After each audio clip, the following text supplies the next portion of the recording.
Here's another theory I have.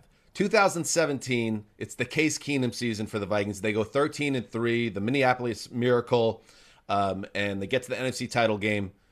They bring in Kirk Cousins on a big deal. And it made sense at the time because Cousins was going to be an elevated level of play at quarterback. That was the theory anyway. And then the rest of the team was so good that could put him over the top.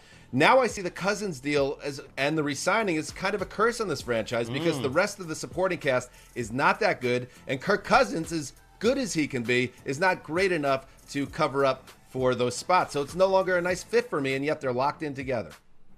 Well, their offense was great last year, for the most part. I'm with you on Cousins not being the guy that takes them over the top. But when you're talking about them not being that team around them, I think you're mostly talking about their defense. And they weren't a good defense, and they don't make sense when they're this bad a defense. It's a Mike Zimmer team, and that, to me, is where the questions. They bring in Peterson. I'm curious about Danielle Hunter's future. He's maybe one of the best players that's been rumored to be on the trade block. So he's someone I'm kind of keeping an eye on going into the draft that he could possibly get dealt.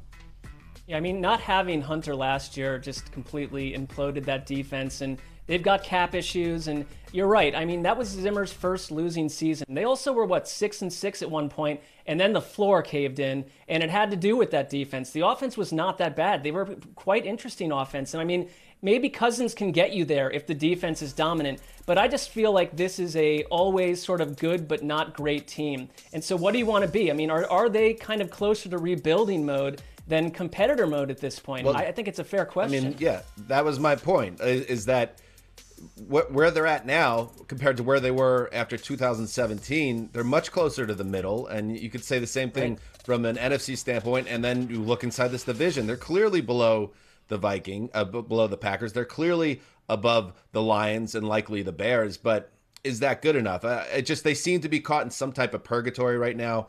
And that's a tough space. That's not good enough. I'll answer that question. It's not good enough.